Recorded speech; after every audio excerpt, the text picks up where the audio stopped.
Tonight you are going to have Cynthia Whitham, who is a licensed clinical social worker. She's also the Associate Director of the UCLA Parenting and Friendship Program. Cynthia has spoken for us several years now. She's a wonderful speaker and has lots of information, so she will help you. Our topic tonight is teen-parent conflict. What to expect, and a few ways to handle it. So help me welcome Cynthia. Thank you.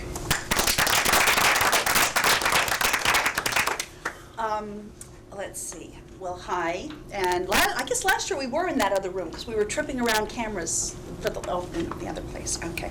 Well, it's nice to have you here. I want to get a sense of how old your kids are. Not how old you guys are. Okay, so raise your hand if when I call your child's age. You've got a 12-year-old.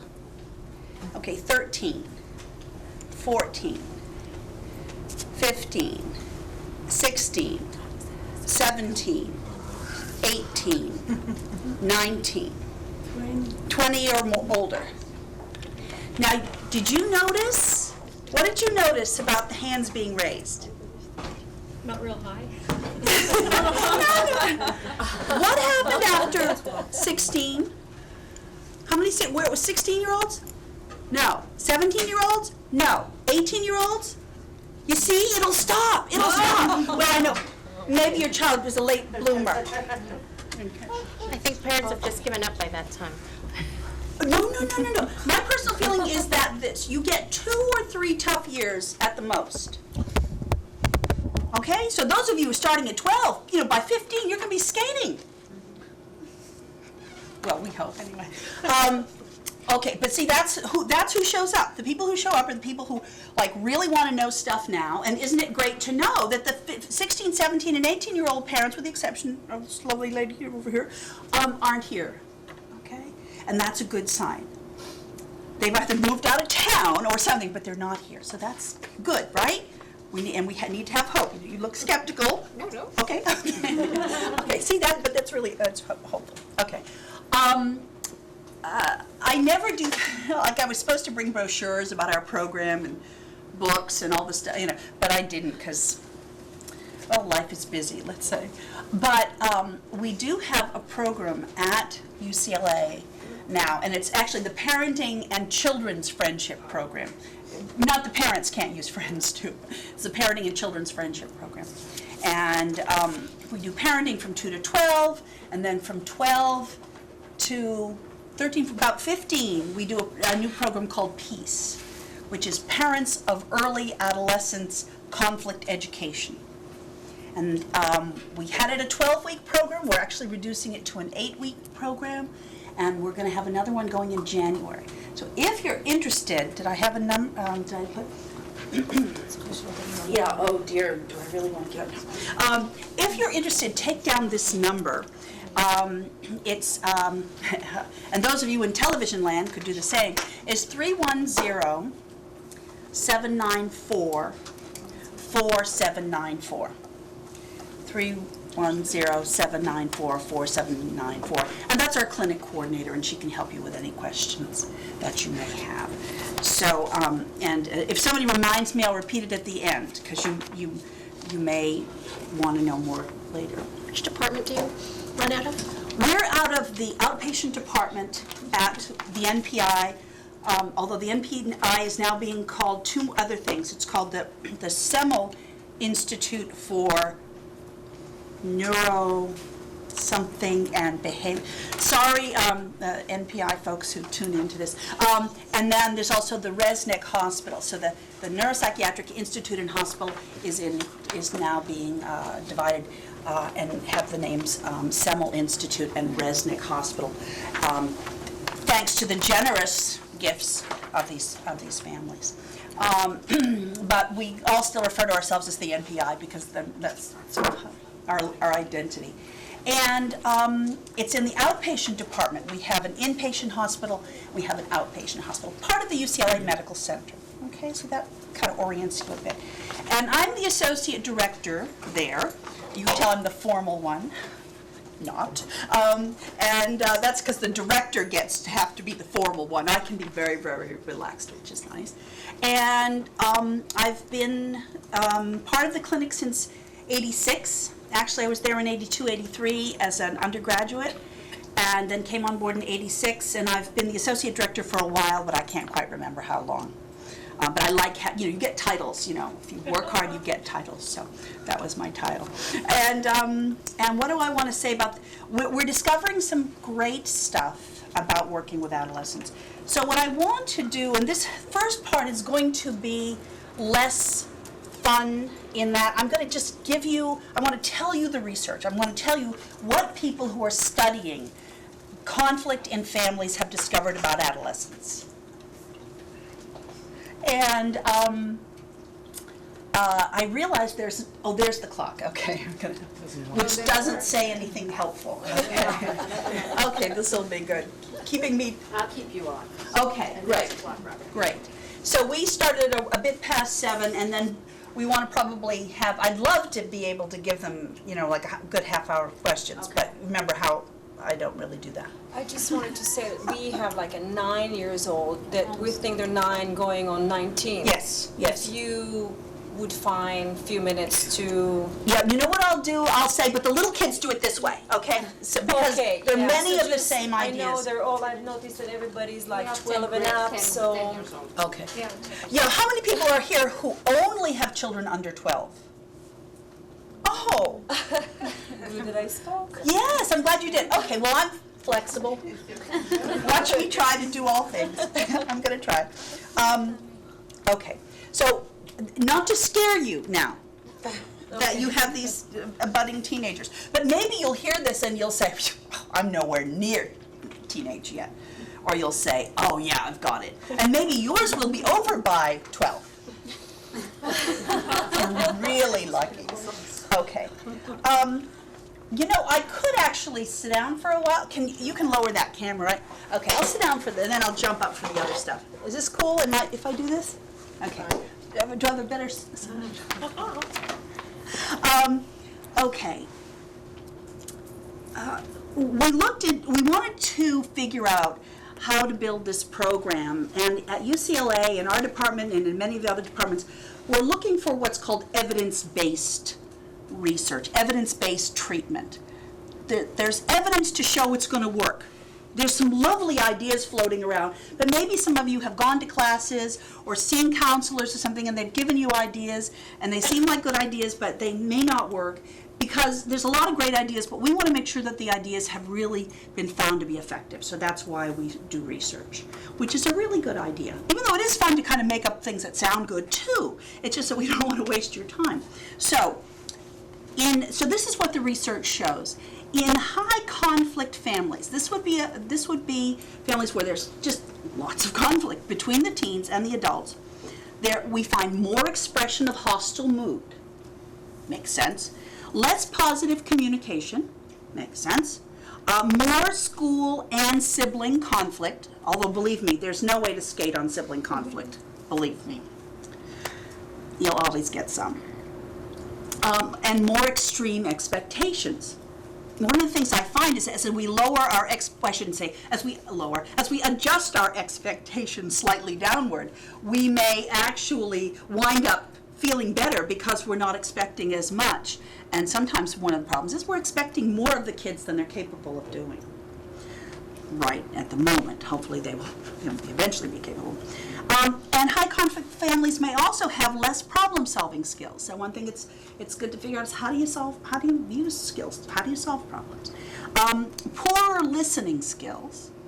And this might not only be, the parents might not be as good listeners, but we know that adolescents aren't very good listeners. So having nobody listening to each other is real bad. There may be more punishment, and there may be, here we go, increased negative reciprocity, which just means more negatives going back and forth. Now, what doesn't seem to help? Behavioral contracting. Sometimes we hear a lot about making contracts with our kids. Well, behavioral contracting in some cases was found ineffective to reduce teen-parent conflict. You know, and you get out the piece of paper and you sign it and date it and they sign it and date it. Not saying that it can't work, but it's not as effective as we might hope. Now, negotiation, problem solving, and communication skills training were found to have inconsistent results. We will talk in a little bit about why this is.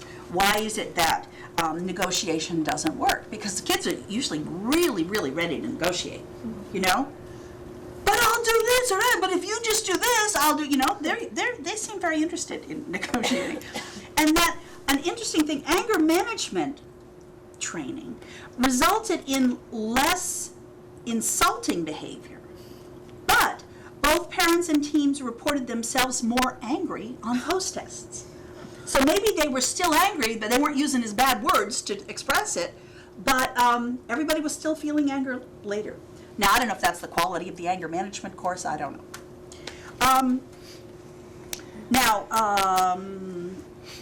Okay, here we go on. Okay. Research about the teen-parent relationship. Teens show less affection and helpfulness toward parents beginning in the 6th grade. Surprise, surprise, less helpful, less affection, they start pulling away. Normal, okay, so don't feel badly, right? And it comes back. My son Kyle, every year I tell Kyle stories. Kyle is now 20 years old.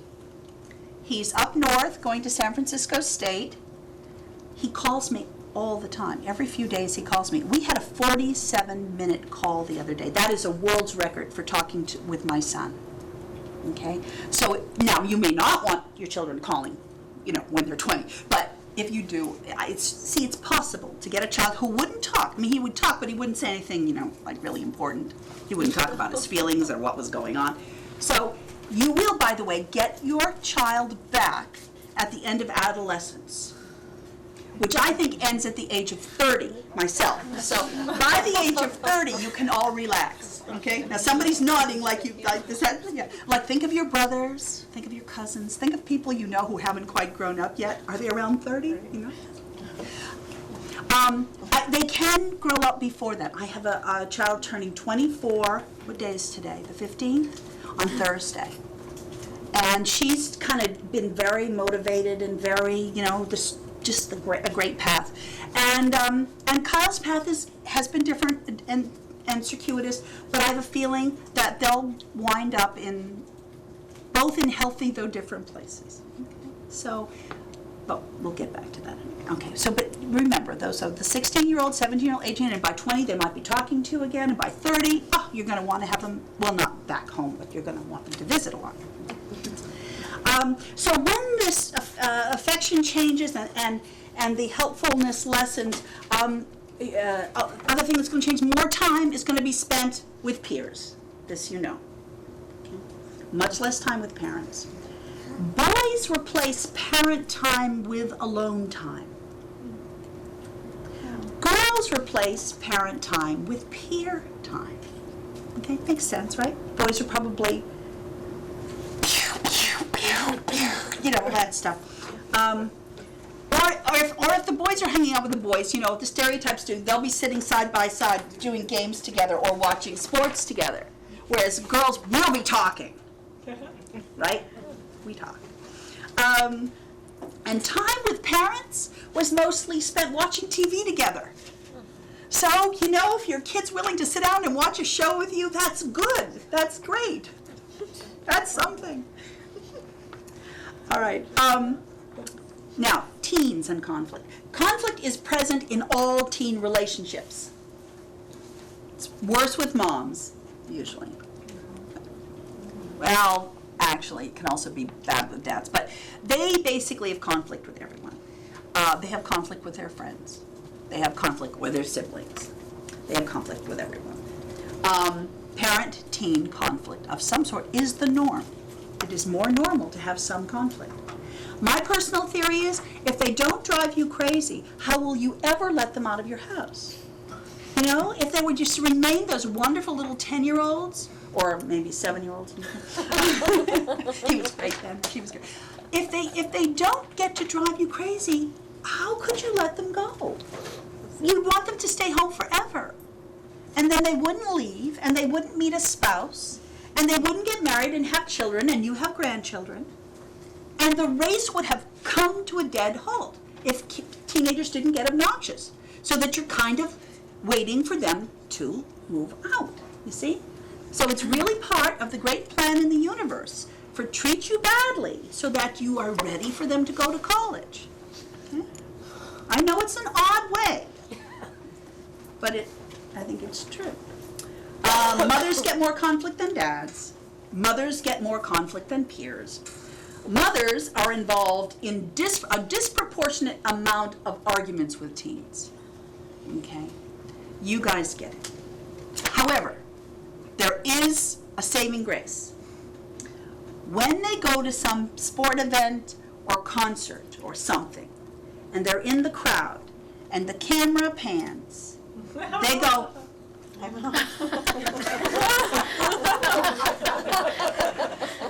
I'm sorry, Dad. That's all right.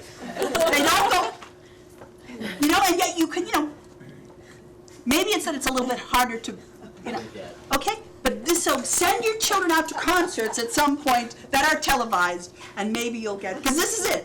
Till they're 30, that's probably about what you're going to get. Okay. That's not research. That's my own personal. I guess I better tell you what's my theory versus the actual research. Now, teens perceive issues that were previously under their control. Previously under control by their parents. They perceive that these should be their personal decisions. See, they arrive and think they're adults. They have no clue they're 12, right, or 15, or 9. They have no clue. They just think they're grown up. And they're tall, and their shoes are big, and they're eating you out of house and home, but, we know there's a difference. They have no clue. I used to say that when children are under 12, you want your house to be a monarchy. Okay, a very, very benevolent queen, benevolent king, real nice guys, right? But you better make sure you switch to a representative democracy at the age of 12, or you're in big, big, big trouble, okay? And if you want your child to do stuff that you want them to do, you have to tell them or ask them to do things they want to do. And if you'll just stick to that, asking them and telling them the things to do that they want to do, you'll have a very easy child. I know life is not that easy, okay? Because they still do need parents. So a parent struggling to maintain control, okay? The kids are moving away, they think they're the boss, they think they get to make all the decisions. Parents who struggle to maintain control will probably get increased conflict. Because at that point, it's sort of more about trusting that you did a good job when they were younger. And now you can kind of let go a little bit. You planted the seeds, you shined and watered, and the little sprouts are coming up, and you have to trust a bit that they really, really get it, and at some level they really know, what your values are, and that someday they will actually take on those values. Now, think for a minute about how you were as an adolescent. How many of you were not the most perfect adolescent?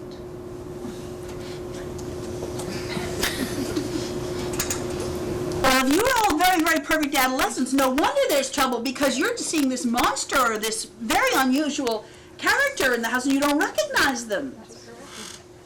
Oh gosh, so you guys were the Mirandas, my older child, right? You were the children who were cooperative, so it doesn't make any sense, perhaps. Oh dear, this is tricky.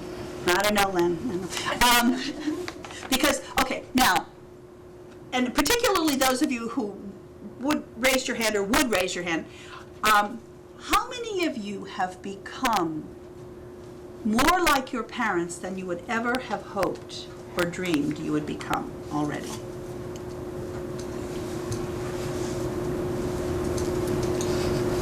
It's an unusual crowd here. Yes, it is.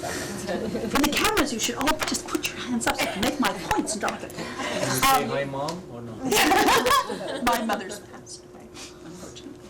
Hi, Mom, wherever you are. some of you have become like your parents. Now, my politics haven't become like my parents, but the things that I value, you know, I mean, I was a hippie back in the 60s. Did I think I would want to own a home and have my children and go to schools, and do well and want to be secure and have life insurance and things like that? You know, that's sort of not what, but now those are the things I want. So my mom would recognize me if she were alive, and she would know that I had become a lot like her in spite of being a hippie as a child. So your children probably will grow to have values, or to value some of the things that you value. So they will do okay all by themselves. So some of it is about trusting. Not all of it, but some of it. Okay. Conflict subsides as parents and teens, now here's a bad word, renegotiate their positions. That's different than real negotiate. But as they shift positions, as positions shift, you can reduce conflict. But the problem with negotiation is that younger teens are not able to negotiate. They're very much kind of all black, all white. I want it now, right?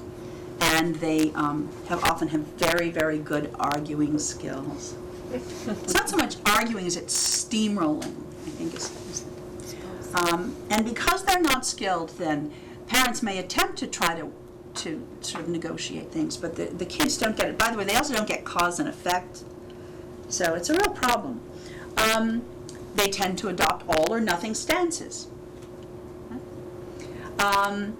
And then first they learn to compromise with friends, and then eventually with parents. So as they become more reasonable with their friends, they're taking steps to become more reasonable with you. Now, teens are less likely, to perceive parents were arguing when parents went to, okay.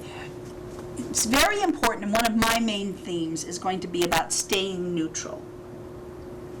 Because you know how they always think you're mad even if you're not mad?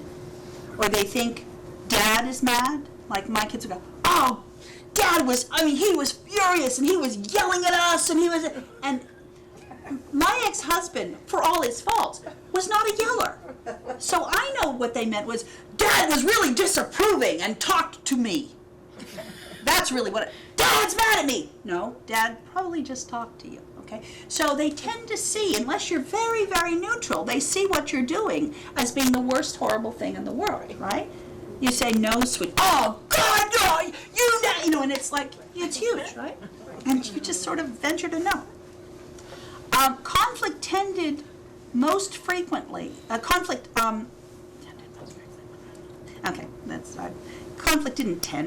ended most frequently when one party withdrew and ended the talking. And this is called a standoff, and I'll talk about that later. So you basically come in, you probably announce a rule or something, and the best thing you can possibly do is to leave, or if your child storms out, that's fine. Because it doesn't mean they won't follow the rule, it just means they're just so furious they don't even want to put two words together. Okay?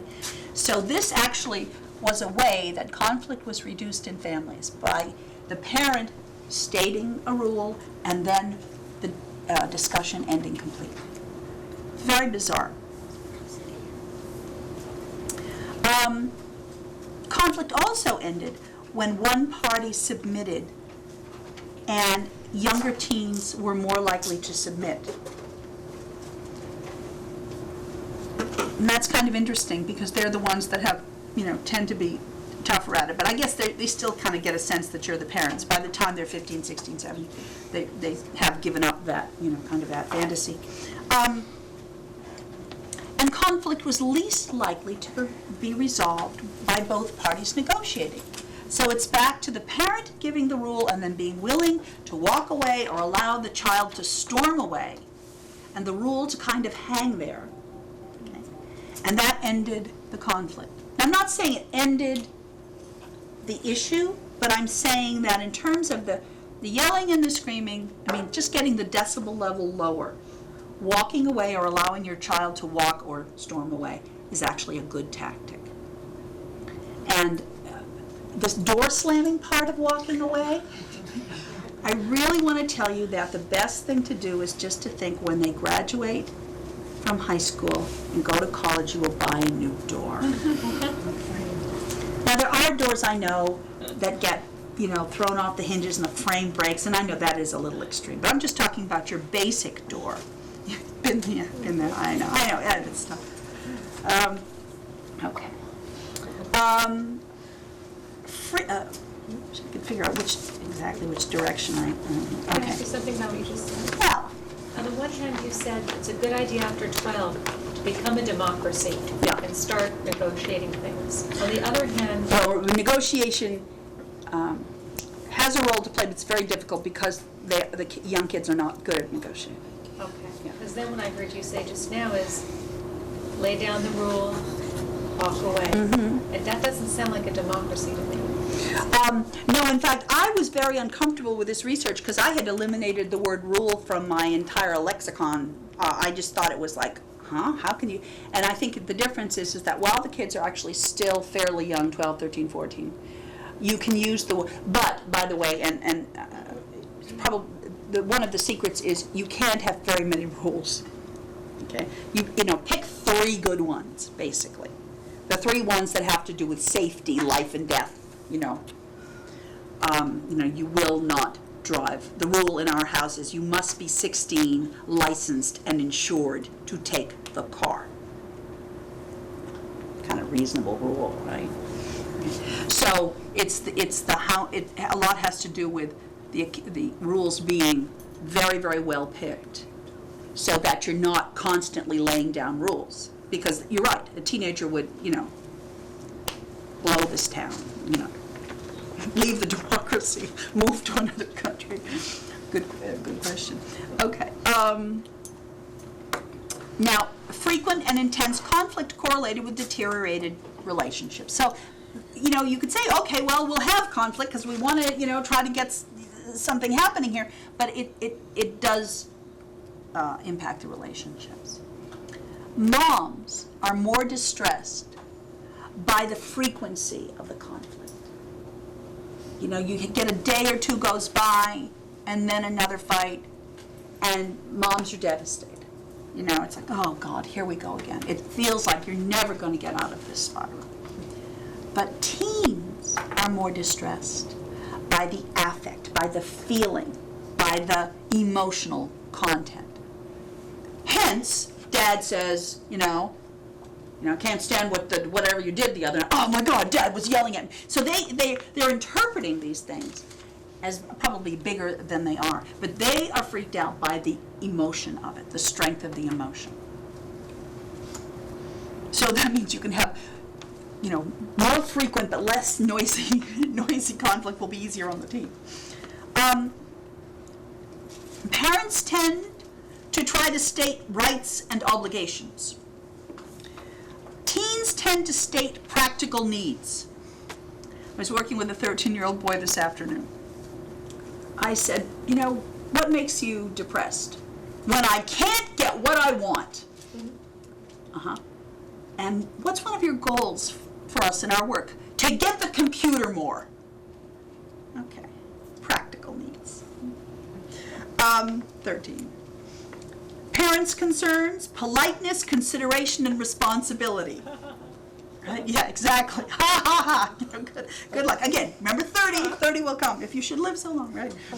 Teens' concerns, free choice and comfort, and a computer, right? So that's what they want. Now, research about parents' rules. Parents had more rules for girls about peer associations. So parents are trying to keep girls safe and virgin-like. And, we tend to still have a real double standard with that about boys. Moms reported that most disagreement was about personal habits, cleanliness of the room, and helping at home. Okay. Now, I got to you don't have to agree with me about the room thing. But I tell you, make sure your kid is in a room, if you can, where nobody else gets near it, walks by it, and you won't be embarrassed, and just keep the door shut as much as you can, right? And our rule used to be, if you have someone who cleans and helps you clean, our rule in our house was, if you want your bed changed, there has to be a path to the bed and around the bed. Now, it is true that if you start having critters and things like that, obviously, something's got to, if you have to call a fumigation because of how your child has the dishes on, now, obviously that's gone too far, okay? But there's a lot of messiness, there's a lot of different distance between, kind of sloppiness and small road animals, So there's, in other words, be as flexible as you can be. Obviously, there's health issues.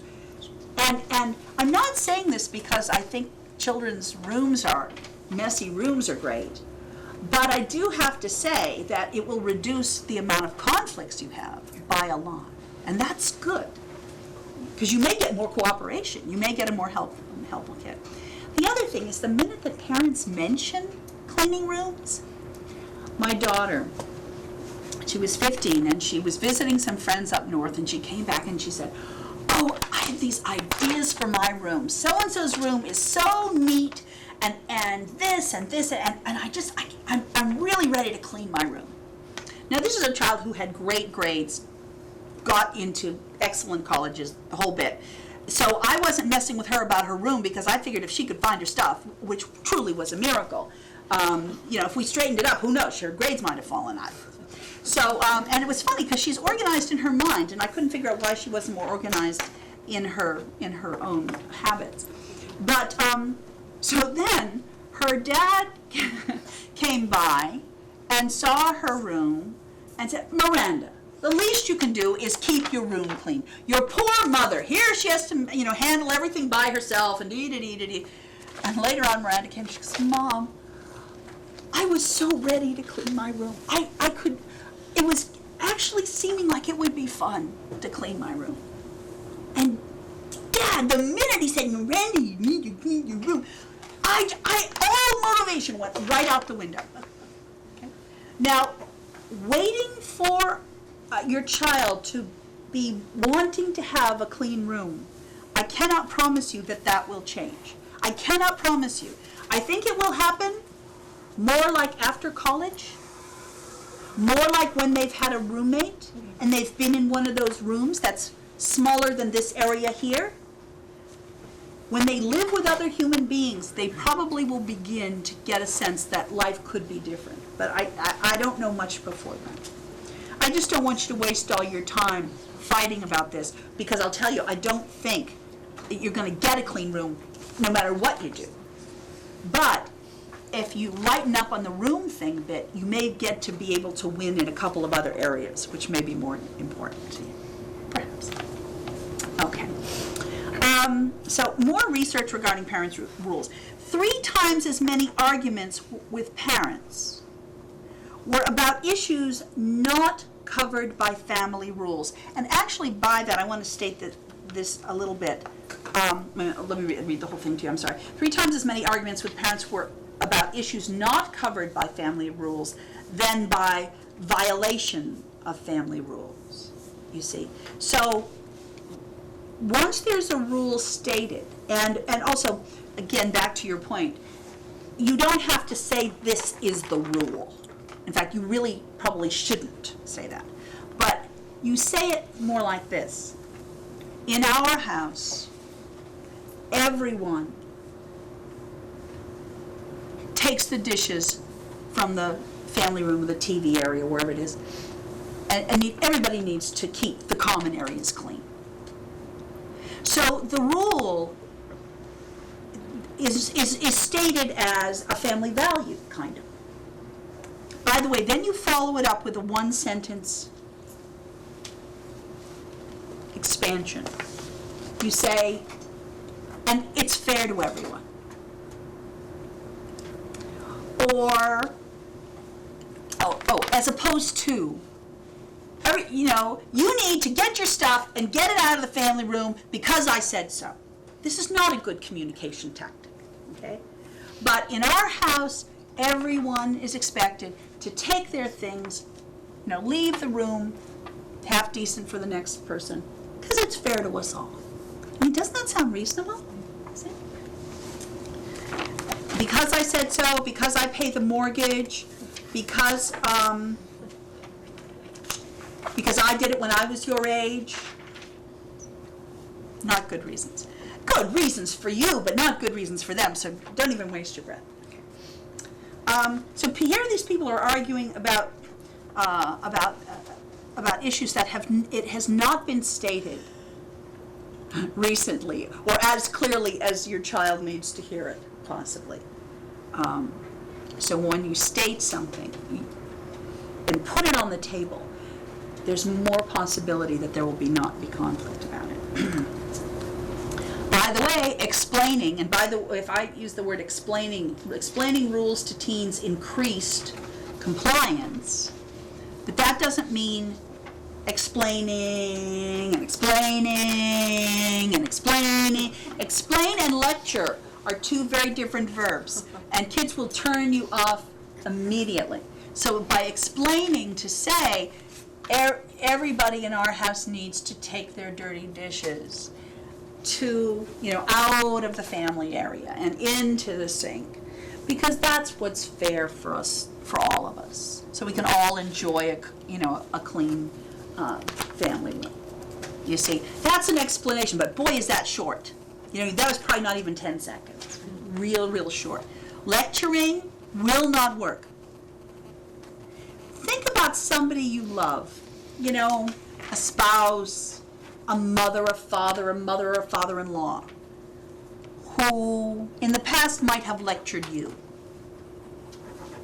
Maybe it's been a long time since you've had somebody lecture you. But think about how compliant you feel when you're lectured, except by somebody like me in public where you've gone out to hear a lecture, right?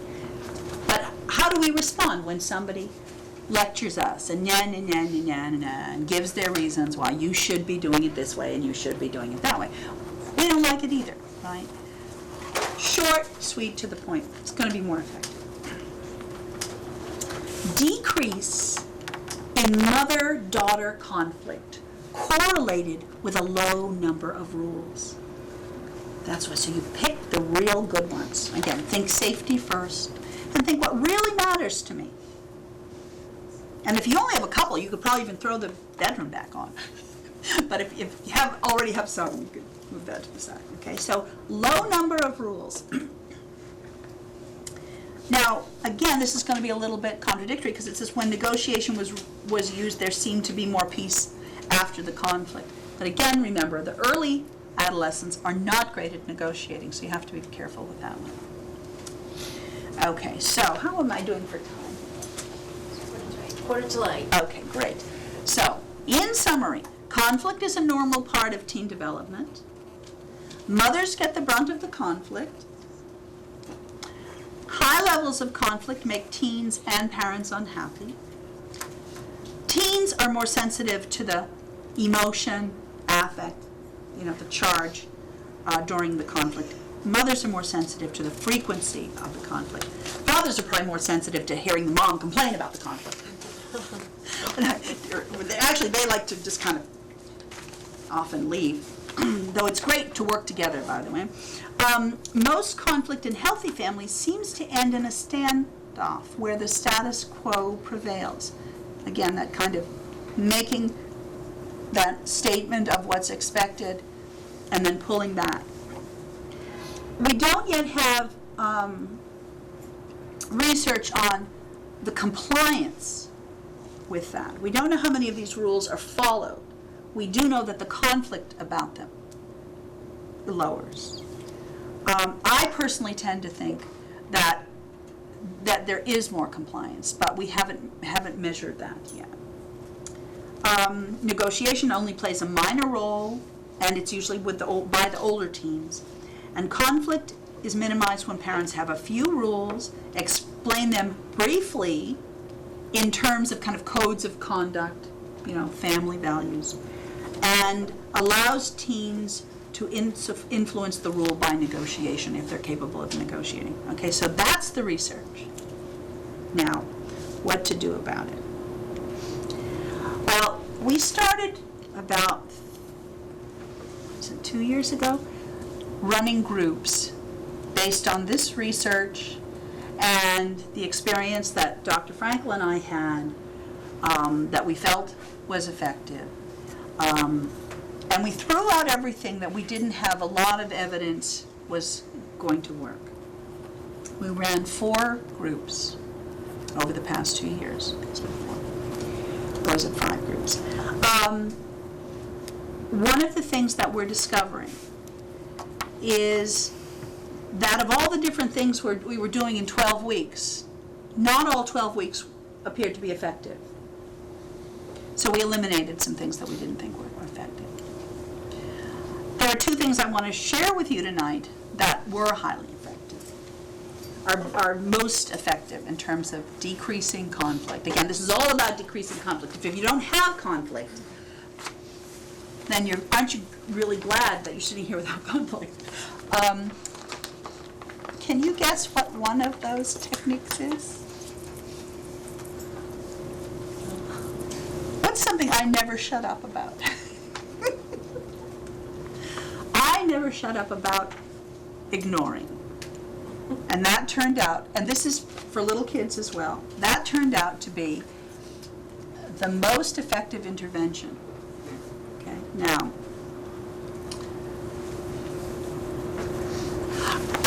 okay. Everybody find something they can make noise with. I may have done this in the past, but I'm willing to do it again. You can make this. Come on, get some noise makers here.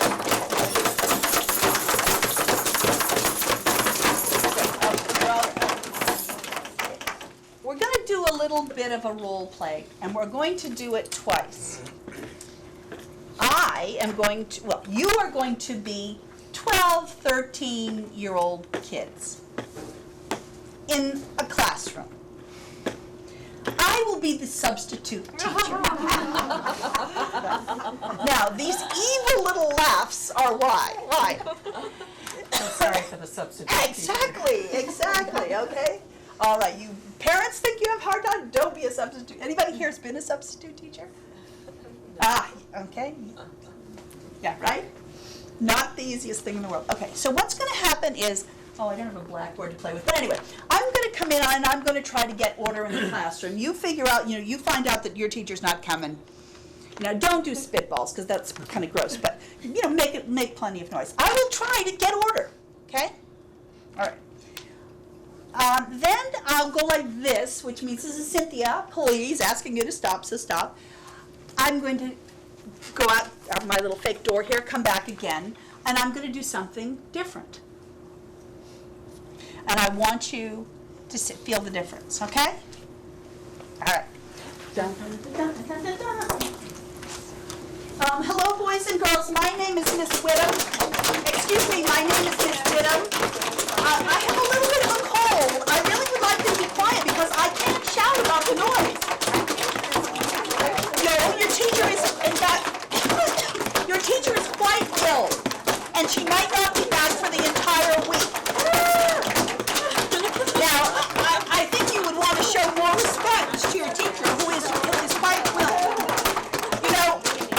I have been warned about this classroom, and if I have to go and get Mr. Sternman from the vice principal's office, I will get Mr. Sternman. Oh, just going to get Mr. What's your name? What's your name?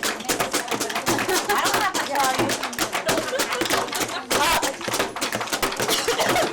Okay, lovely. Flashback, huh? Okay, yes, okay. Now, we're going to do the same thing, but I'm going to do something a little different, okay? Okay.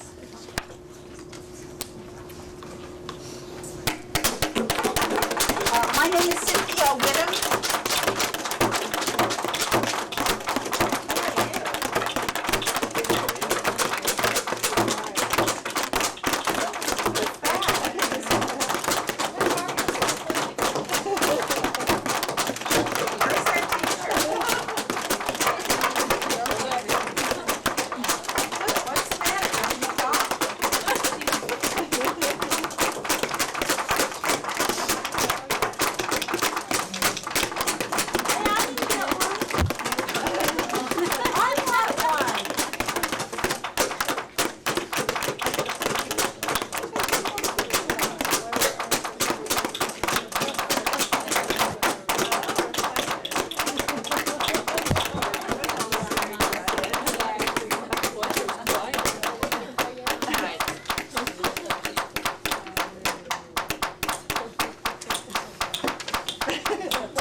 somebody pass these around, and some people who didn't get them, please take them. And make sure I get them back, because I want to go. These are basically some tips that I've been using for a long time, and I don't know if we'll get a chance to discuss them all, so I want to make sure you have them. Okay, what happened the first time? You engaged. I engaged, didn't I? Big time, right? How effective was it? Worked for us. Yeah, exactly. It worked for you guys. Did not work for me, right? What did I try to do? Make friends. Negotiate. Yeah, I think I started off friendly. I lost it pretty quickly. Negotiate, I actually think I went to threats very quickly, right? Anything else I was doing? No, Getting frustrated. Getting louder. I was getting louder. You weren't giving us an example to I was trying to reason, but I was, in a lecturing, put down kind of way. Yeah, and I was giving you nothing to work with. And what happens, of course, is that when teachers don't know how to handle, and a lot of times, I mean, it's really scary to go into a brand new classroom. Half the time you have no clue what the agenda is. You don't have you have been called, probably 5 in the morning or something. So you don't have any confidence, and you go in and you're just prey. You're just prey for these kids, right? Okay, so it's like they sense you're weak, they sense your vulnerability, they sense your emotionality, they sense that you have no clue how to control them. So unless you can fake it, a substitute teacher can be in a lot of trouble. They have to fake it, or they have to have some good skills. And if they have good skills, they can probably overcome it. Okay. So what happened the second time? What did I do? I ignored. I ignored for a while, and then what did I do? Rewarded good behavior. I rewarded good behavior. And, again, classic teacher, good teacher training, row number 1 looks ready for, they find who's being good, give attention. And how did it feel when you were the first? How did it feel when I gave you that? Felt good. I felt good. How did the rest of you feel when I gave out the first paper? Probably felt a variety of things. Like we wanted one too. You wanted one too. Some of you did. Some of you, it was like, hell will freeze over before I want the paper. Some of them were the ones who raised their hand about how good you were. No. Okay. What happened with you guys when I started to ignore? Piqued our curiosity. Got our attention. It got your attention. What else did I hear? It wasn't very interesting to keep making noise. Okay, yeah. How fun was it? It wasn't fun anymore. Do you agree? It stopped being fun? It was much more fun the first time? You saw me get a little, cuckoo, yes. Yes, cuckoo is right. Yeah, I got a little hot under the collar, and that was fun, and that seemed to feed you. Okay. Now, before it got boring, but the second time when it was ignoring, what happened to the level of noise? It dropped, but before it dropped, what happened? Keep elevating. It got elevated. You aware of that? It went up. And that's kind of like, you're not paying attention to me, and I'm gonna, it's like, maybe I have to be louder, right? So when before you probably had a much more steady level of rebellion, but when I was completely disengaged, you got louder at first. And that's true with ignoring. Behavior will increase when you ignore it slightly, just to make sure that you're not, that you don't really want to go off and kind of go crazy. Then the boredom came in and it decreased. And then I added to that by rewarding good behavior. Okay. Now, the reason I bring this up is that there are many things that kids do, little kids and teenagers, that drive us out of our minds, that are not safety issues, but are button pushers. And you all know what these things are, and everyone doesn't have a different one, but children audition certain behavior. And when they see you light up in the right way, that's where they stay.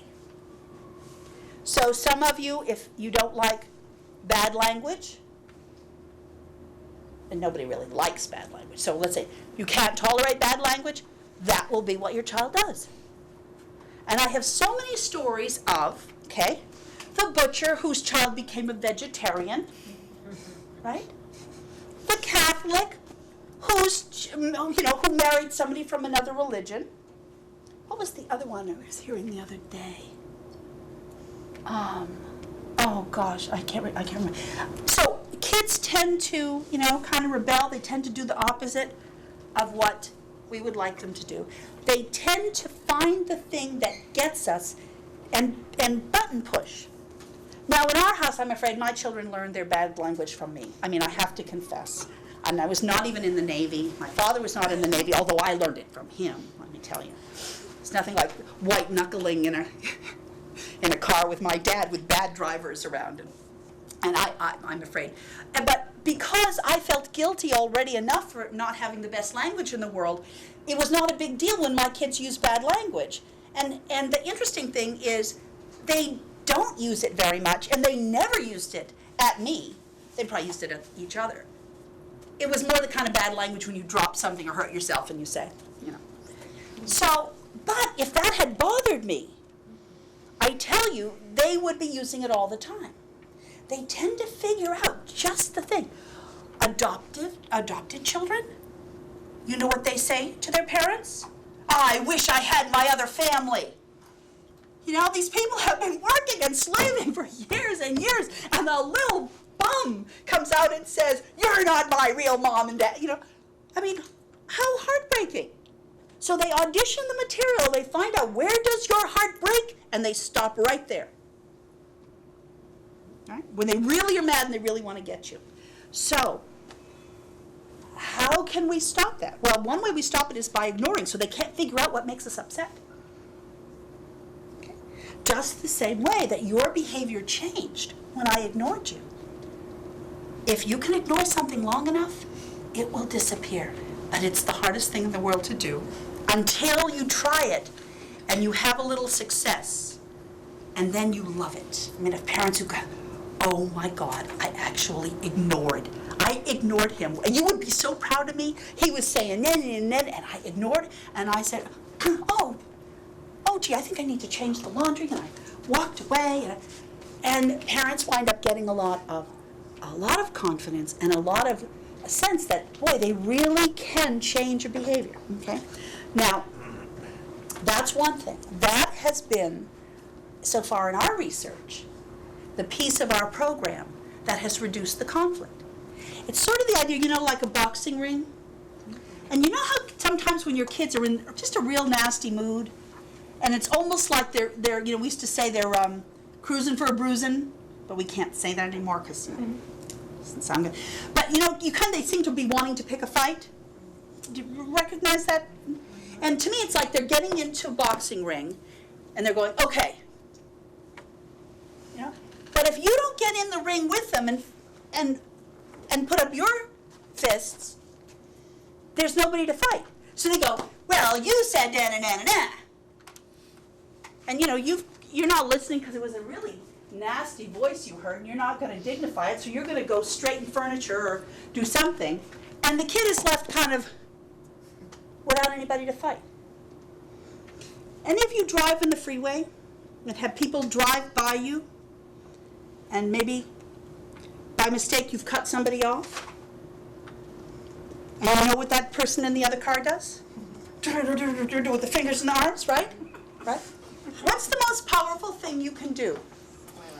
Well, there is that. There's that. This is my favorite. Is to hold the steering wheel with my knee and go. But don't do that. Okay. What's the other best thing to do? Ignore.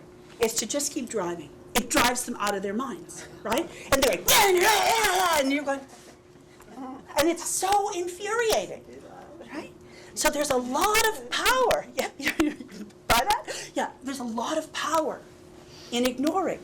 And we used to think, having the last word is most powerful. You're not saying a word driving by like this. It's driving them out of their mind. They've got all the last words in the world. But they're going crazy on you, and you're in great shape. So another image to take with you if you experiment with ignoring. Now, the second most effective thing was that standoff that I talked about in the research. The delivering the rule, allowing your child to stomp off, or you yourself vacating, in other words, get out of the discussion. Now, what does this standoff sound a lot like? It sounds a lot like ignoring.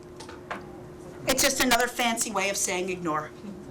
You drop the little mini bomb about the rule, and you get away so you just don't get the fallout, right? Or you allow your child to. So isn't this interesting that the two most effective things we have found so far in our new research are both forms of ignoring? The other thing that I will add is, to me, ignoring there's a lot of ways to ignore. Ignoring is kind of the absence of a lot of emotion, right? And one way you can achieve that is also by thinking, keep neutral. So if you have to say something, you state it neutrally. Right? Like your kid says, why can't I go to the concert? Right? And you say, we can talk about that when you're calmer, sweetheart. You have bladder problems, go to the bathroom. Right? If you say, when you can speak quietly, when you're ready, just call me. I'm ready to speak. And you just wait until they calm down, right? They go into some kind of neutral. If you stay here, it's very hard for them to go here. Our problem is that you do this, they do this, you do that, they do that. And believe me, they can go higher. They can wear you out. But it's very hard. So I do this thing with littler kids that I call CCQ, which is when you're repeating, when you have to tell your child to do something, which I call giving a command. You don't give commands to adolescents. You ask nicely and pray. No, not exactly. In between the rules. Okay, you've got the rules. You got to remember they're going to be few and far between. Then in between you sneak some other things like, honey, what's your plan for? Much better indirect way. Right? But with the little kids, it's more what we call a command. And my rule is when you have to repeat a command, which you will, because they're not going to do it the first time or probably even the second time, you think CCQ, calmer, closer, quieter. And so I say, sweetheart, I need you to pick up your papers. Don't cooperate. I need you to pick up your papers. Even better, in 5 minutes, I'll need you to pick up your papers. And I come back 5 minutes later, and I say, sorry, it's time to pick up your papers. Now, of course, I'm starting off awfully quiet, so it's going to be hard to get quieter. But when I have to come back again, rather than saying, how come you haven't picked up your papers yet? Right? Because what do we do when we remind our children?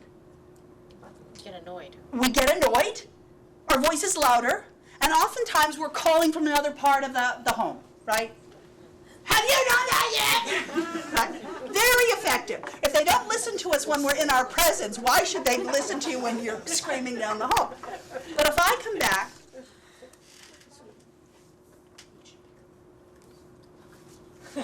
thank you.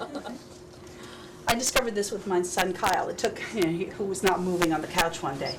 And finally I said, Kyle, you need to get your shoes on and put your book away. We have to go.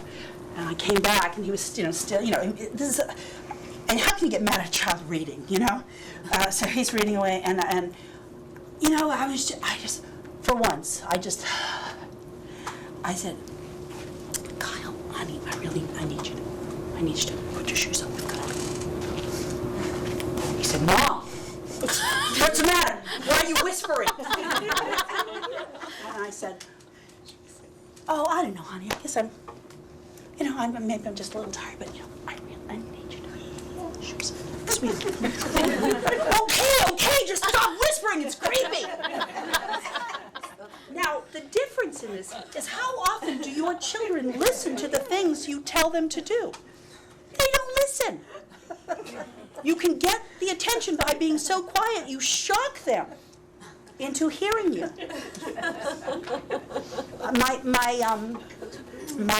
aunt Gwen was a kindergarten teacher, and she has a very, very soft-spoken demeanor. I obviously take after the other side of my family. And my mom said that when my aunt, in her classroom, you could hear a pin drop, and that when she wanted the kids to really listen to her, she would actually lower her voice. Oh. And she said that you couldn't believe it, kindergarten, that she was just such a soft-spoken person, because the kids had to listen to know what was going on. So take a page out of Aunt Gwen's book. Okay, so to me, along with ignoring and a standoff, that part of the idea of ignore is the idea of neutrality. And I just have to add the piece about getting quieter and quieter, because it feels so good. And remember, the kids are freaked out by the emotion. And it's really hard to get too emotional if your voice is quiet. You little pain in the butt. I mean, it's hard, right? So it's hard to yell if you're whispering. And the other thing is it feels so much better to talk quietly. And I had a mom come to me, and she said, I haven't yelled at my kids in 2 weeks. I think maybe I can be a good mom. Oh my goodness, it's like so sweet. Because she was sick of hearing herself yell. So I want to give you questions. There are little tricks there. If you have questions about those little tricks, I can tell you. But keep in mind, walking away, selective deafness. They're deaf when we want something from them. You be deaf if they, if they speak to you rudely, if they talk back, because you'll actually find that if they say, well, why do I have to do that, but you've moved away, and they're left to their own devices, they actually tend to cooperate more than if you stood there and told them why they should, right? Because remember, they are not looking for reasons, right? Kids don't get the right reason and then cooperate. Oh, it's cold outside. That's why you want me to wear a sweatshirt. Oh, I'm sorry. I missed the point completely. Of course, it's going to be cold. Yeah, thank you for reminding me. But I need to wear a jacket. That's not what they're not waiting for the wisdom, right? So forget it. Write it to them in letters when they're in college. Don't forget your sweatshirt. Okay. So remember to ignore. Remember that if you need to say something before the ignore, do it quietly and neutrally. Remember, calmer, quieter, because with the little kids you can go closer. I wouldn't go close to an angry adolescent. I would just lower my voice and stay calm. Don't move further away, but don't get too close. You just never know. And okay, so let's get some questions. Yes. Well, how does it relate to if they're resistant to doing homework, something where there's repercussions in their education? Yeah, that's such a good question. What grade? 7. Yeah. You're going to hate this. The research shows, before I say that, a lot of kids have some sort of learning disability or problem. Kids with ADHD, 40% of them have a learning disability. I discovered when my son was in the 11th grade. I knew he had ADHD, but he also had a couple of learning disabilities that made it impossible for him. Visual spatial organization, visual spatial memory, they call it dyscalculia, like the dyslexia for math, dyscalculia, I think that's. he thought he was stupid. The tutor would say, well, he gets it fine. He can sit there and tell me what it is, so I know he understands it. That doesn't mean he can take stuff off the board and do it. It doesn't necessarily mean he can look at it on paper and pass a test, okay? And so he was asked in the 11th grade to not come back to his private school. And you know, private schools, you pay, so they, you know, be nice if they ask back. He hates that school now. Really, really hard. So one of the things I always say about kids and motivation, I don't believe there are lazy kids. I believe there are kids who sometimes come up against something in their learning that makes it frustrating for them. And who's the memory guy? Who's the guy who's written all these the books about kids learning and stuff? But he started with memory. You talking about Howard Gardner? No, but he's anyway. There's a guy who's written a lot of books about learning disabilities and learning styles and things like that. Greenspan? The other thing is my son was is an audio learner, 2% of the population, versus a visual learner. So how information is given. So he's not getting it unless he can do it kind of orally, and he can talk well, great ideas. But finally they were saying, you know, Kyle, it's not enough to have great ideas. You have to be able to put them on paper. Well, you know, if we were in a system where you could orally give exams or things like that, there was some flexibility, you know, what might have happened. Anyway, so that's one part of it. The other part of it is that, so kids with learning disabilities or ADHD or something where they need more help and assistance, I think the first thing to do is get them tested, try to find out if there's something going on, which it's very hard to get. I mean, it's not easier, but Len knows more about that than I do. Are you doing another talk on learning disabilities this year? I did one just 2 weeks ago, or a month. Is it going to be on the television thing? Yeah. Look for that talk, really, really important. But the other thing that we know is that we parents cannot provide the motivation. The motivation has to come from inside. Now, my son didn't have a lot of motivation. Now, he did graduate. We moved him to a school where he could take night classes. That was the best thing we did for him. He was in a train car that had 10 people in it and one teacher, and he got through the rest of the curriculum that he hadn't had. Luckily, he'd had a good education up to that point. And then he went off to San Francisco State University because I wanted him to be able to have a going away to college experience like his sister, who went to Columbia. You know, thanks a lot. How many of you who have one child who just everything they touch turns to gold, and another child who struggles? Very, very hard.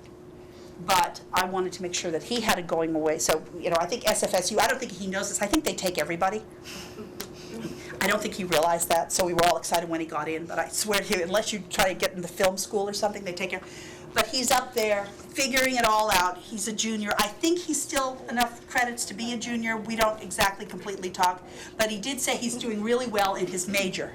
And I think that's a good sign. He's learning to drop courses before in the drop add period instead of waiting until after the drop add period. And he's remembering to add once he has dropped, okay? So it is a learning experience. But I don't want him living at home. I don't want to watch that. It would be like watching a train wreck. So at a distance, it's amazing. Okay, so I'm just telling, because I think he's going to land on his feet. The very big feet. He's going to land. So, but the key oftentimes is we get in the middle. You need to do that because, and if your child, it's the relationship with the school and the teachers that really is the difference. Now, once kids are in the 9th grade and they start to fail, that's going to affect their college. Obviously, it's really, really tough. If your kids are in the 6th, 7th grades and 8th grades, it would be better, and correct me if I'm completely right, it would be better to let go and let the school, you know that let go and let God thing? Let go and let school. Let go and let teachers. Work with the teachers. The other thing I can say that's, because sometimes it's hard to let go, is you get a tutor.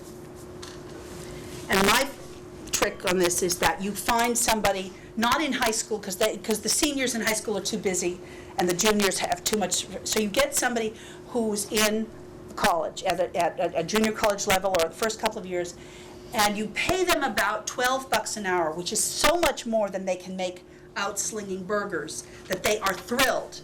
High school kids don't appreciate 10 or 12 bucks an hour because they're being taken care of by mom and dad for the most part, right? But by the time the kids have been out of school a little bit, believe me, they appreciate 10 or 12 bucks an hour. So what you do is you go and you find a couple of kids and you audition, and you find, you get the runners up here. You get a really adorable girl, cute as a button. And then you get a really hip guy, maybe one piercing, okay? A little gel, cool. And you say, okay, you can pick. You will have a tutor. It's one of the rules. Save one of the rules for the tutor, right? In our house, when we're having trouble, we provide a tutor, and you will have the tutor, because that's our responsibility as a parent to provide you help and support. And then, because you're paying them very little, maybe you can get away with having them come 3 days a week, like Sunday, Tuesday, and Thursday. I know a family who's doing Monday, Tuesday, and Wednesday, and then they're all, I think, just praying on Thursday, and hopefully, or they try to get the work done early. And it should be an organizational tutor that teaches the organizing piece of it, because a lot of times the kids who are struggling can't organize anything, right? So they may hate this, but if you really get a really terrific young person to help, that can make all the difference in the world, okay? So you need to find out if your kid is struggling, or has some obstacles like learning disabilities or ADHD or something like that, and then get them the supports they need. But the most important thing is that, oh, I'm sorry, sweetie, that's really between you and your teacher. So if they come home and they say, oh, I got an F or a D, you go, oh, that's too bad. I know you wanted to pass. You don't say, well, if you would study, and because if you think about the difference, they actually did, they did a study, and they had kids who were failing at 7th grade, and they charted them through school. And the kids there were 2 different ways that parents responded. One was to micromanage, which was to get in there, okay, I need to see your assignments, I need to see your this, I need to see your this. That's 7th grade. You know how easy that is. But they micromanaged, they used everything, probably a lot of punishment, a lot of threats, etc. The other group of failing 7th graders were basically responded to with support. Given a time and a place to do the homework, obviously, getting rid of distractions, make sure the television is off, make sure little brother or sister isn't bugging them, etc. And just basically kind of cheerleading. Great job, fantastic, da-da-da-da. Oh, hon, gee, that's too bad. And the group that was micromanaged, and probably a lot of anger and a lot of conflict, they stayed the same. And the kids who were just supported, whose parents were treating them as if, it's not really my problem, honey, it's yours. And, I'm willing to, anything, let me know if there's anything I can do to help. If you'd like a tutor, if you'd just let us know. And pulling away, being there, supportive, but not trying to make it their job. They became successful. Okay? So hard to do. I have 2 questions. One is about rules and one is about ignoring. With rules, you say to just have a few. Well, you could think of a bunch. You have a bunch, because quite frankly, with the telephone, when we didn't have the rule, that's all my child did and didn't really want to do homework or other responsibilities. And similarly with television, my son, without that rule about not so much during the week, or some, that would be out of control. I find that there's a greater need for what I call guidelines, not rules, in our house than there was a few years ago. And I'm a little. I think it's more of the style, because, for example, I wouldn't consider like around use of the television. I wouldn't say that there's no rule, that meaning there's the opposite of no rule, like, oh, you can watch TV anytime you want. I'm more saying that when you have to work on, when you've come up with a problem behavior, okay, You have different tactics around it, you see. Now, before that, I might have said, excuse me, television before homework? Right. I mean, that's not even a rule. It's like, huh? It's kind of like, well, of course, as good parents, we're not going to allow huge distractions to get in your way. You don't have to do your homework. The TV won't be going on. If you get your homework done, fine, watch the homework. Then, of course, we get into how do you know they really did the homework. And see, here we get back to micromanaging, which makes me, so basically you can do something where the TV, you can go on at a certain time after there's been plenty of time to do the homework. And, they're sort of on their honor. My other question with ignoring Mhm. is, one of my kids, when I do practice that tactic, he actually escalates to the next level. And Yes, he's gets- so mad, and he'll call me on it, Yeah. just whatever you do, anything, but don't ignore me. Yeah. When they comment on your process, you are winning. You see? I love it when they do that. I know what you're doing. You're ignoring me.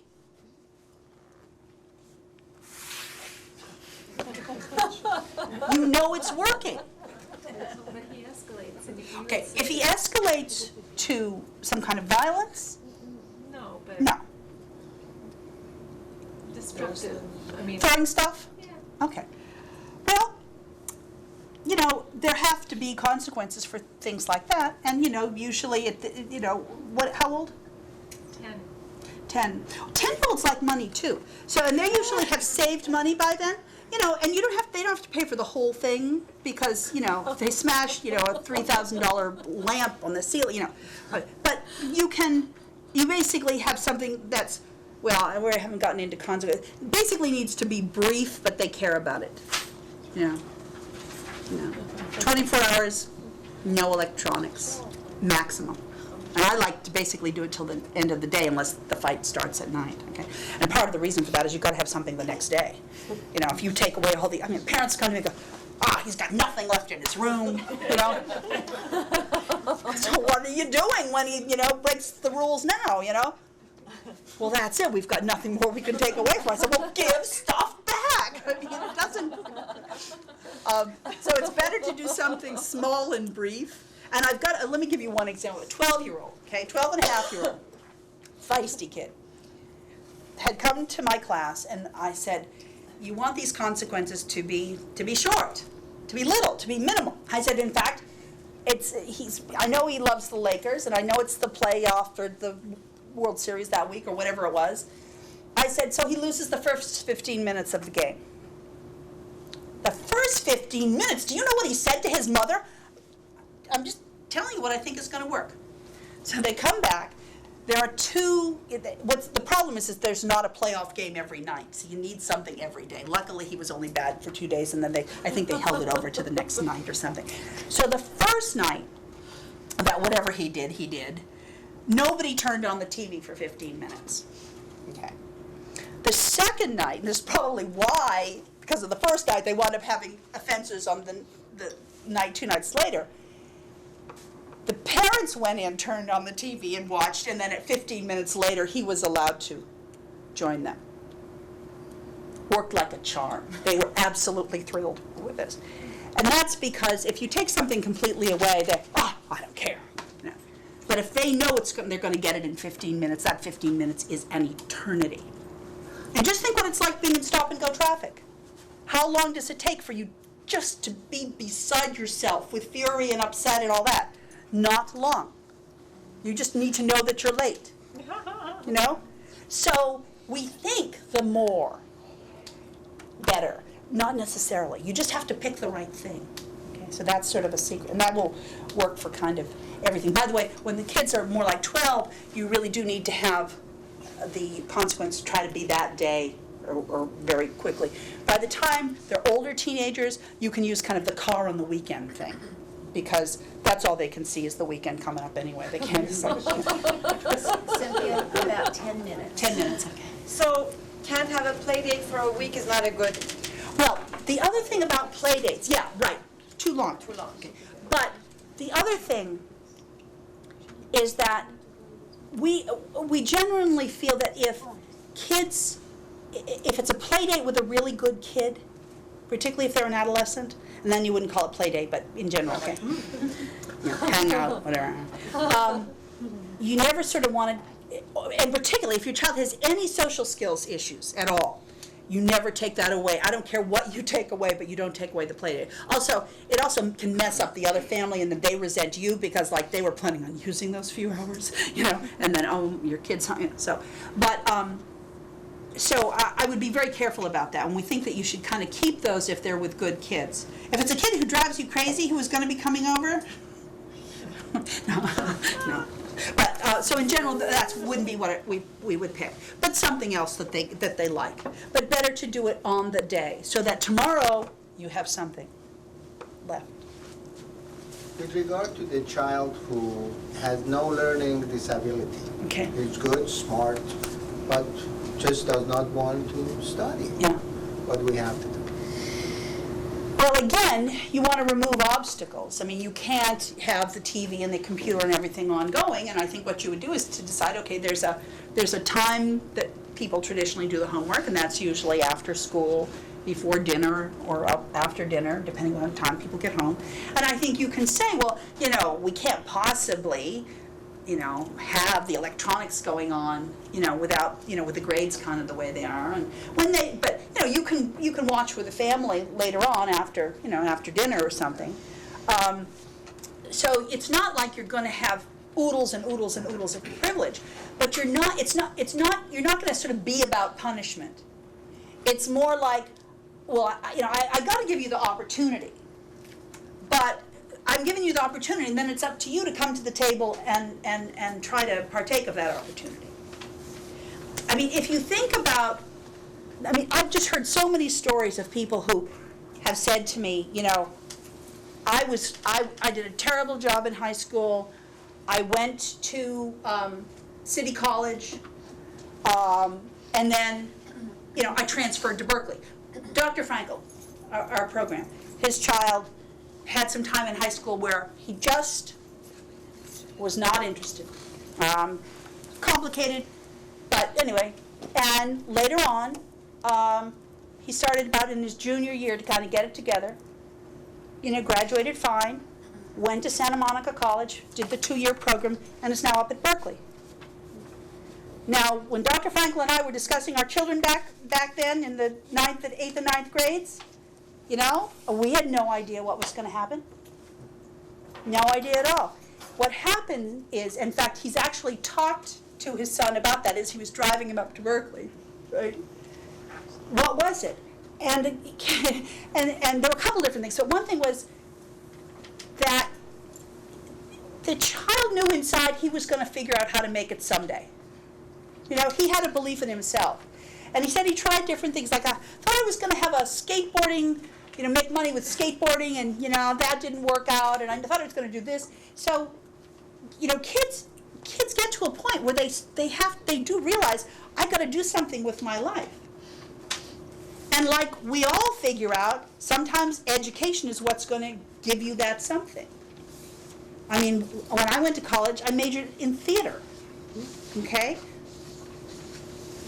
It was wonderful, but when I, got sick of waitressing and other things that you do when you're in the theater, I decided to go to social work school. I knew if I wanted a job, I had to figure out how to get into, what's something I'm interested in, and how do I get the education that gives me the connections and the preparation to do that. And sometimes that happens late in life, and I was approaching 30.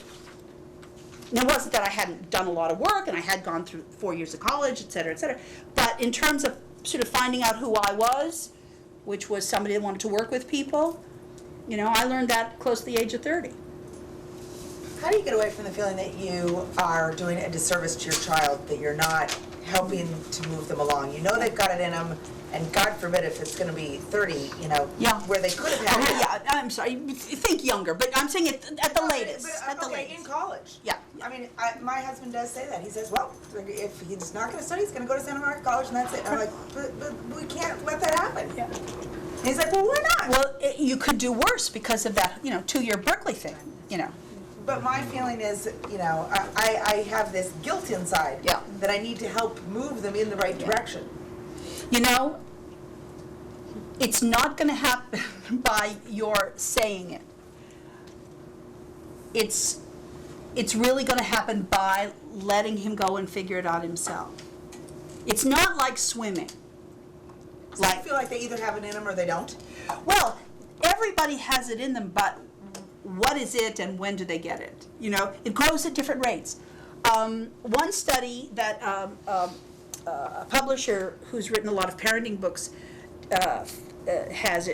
she did a study on 500 kids, and that in terms of doing tasks, they're basically household tasks, things kids can do, different skills at different ages, dressing yourself at a certain age and, vacuuming and being willing to take baths and all this stuff. And she said at the top of her little thing, there's a caveat, if your child has ADHD, deduct 2 years from the age where this child is expected to do something. Now, my family's, we're riddled with ADHD, as far as I'm concerned. If it's you got to have something, that's the one to have, because at least you tend to be cheerful. So, which is hard. But the thing about, so you might be cheerful, but you might be a bit immature, and your study skills might be immature, and your social skills might be behind a little bit. So, maybe my son, who has ADHD, or at the age of 17, the motivation I'm seeing now at 20 is probably what some kids do at 18, and he wasn't maybe ready to do that. So that's a little bit to take it into consideration as well. And then again, your kids. Some kids, my daughter in the 7th grade was reading a book for pleasure during finals, midterms. I said, Miranda, what are you doing reading a book for pleasure? You're in the middle of midterms. She said, Mom, I made a schedule of what I was going to do every night. I finished what I planned to do for tonight, so now I'm reading a book for pleasure. I said, I never talked to her about homework again. That was the middle of her 7th grade. There are people who are self-starters. The question is, how do we get a non-starter to be a self-starter? And it's not about nagging. It just doesn't work. Right? They have to get sick of, how you get sick of yourself if you have a bad habit? And that's what motivates you? Or you make a resolution every January 1st? Kids have to kind of get sick of themselves. But people do have the power to motivate other people. Yeah, and if you find one, introduce them to your child. I think that, yeah. So as adults, we've met people in our working world who are clearly motivate us and make us rethink things. And that's why I sometimes think that the right tutor can be fantastic for a kid. And that I think you can impose on your child. I don't know how old your child will be and they'll still tolerate it, but I think you can do that. And if the kid again is cool enough or cute enough or whatever, you'd be amazed. One family I'm working with, they've hired a tutor at Loyola. They happen to live sort of down in that area, and the kid is going to pick their kid up at school and bring them over to the Loyola library to do the homework, be on the college campus. And that's a brilliant idea. So. How else? I mean, maybe your child starts to have people that they admire, Maybe the more they read biographies about people, maybe, I don't know. I mean, my son is a reader, thank God, because I think that's how he passed SATs and everything, I think. Reading is great, and if your child loves to read, boy, that's going to help him a lot. But every time I talk to my kid, he goes, Mom, I wanted to tell you about this book. I go, oh, what class are you reading that for? Oh, I'm not reading it for any class, Mom. I got it out of the library. So he's still an avid reader. Nobody can kill the reading in him. They couldn't. There's no way they could kill that. He's been reading since dawn, and he loves to read, and you cannot take that away. See, that's where he's motivated. As he said to me the other day, Mom, it's not the problem that I'm not motivated, Mom. He said, I'm just not motivated to do anything that they provide an education for. I said, yeah, you may be right about that, hon. Yeah. And what he wrote all over his wall at one point was, the only thing that kept me out of college was high school, which is a quote he stole from somebody, and he didn't write the author below that, which I thought was, I said, Kyle, if you're going to steal quotes, please put the author on. We're probably... Yeah, we are. Well, thank you very much. welcome. Thank you. Good luck. I think you all could see that Cynthia could be here for another 2 hours. Yeah, because I could go easily. over that piece of paper. And thank you so much. Thank you all for coming. Please take a moment and fill out the parenting evaluation form. This just gives us feedback on questions you might have had, how you felt about this workshop, and any future workshops you're interested in. You can just put it down when you're walking out, and don't put your name on it, so you can be very honest about how you felt about it. Our next workshop is going to be in mid-January, and it's going to be Dr. Nancy Lynch, who is principal at Hawthorne, and she's going to do a workshop on bullying. And so I hope that you will look in your packets and the email flyers for that date, and we'll send it out a couple of weeks before it happens.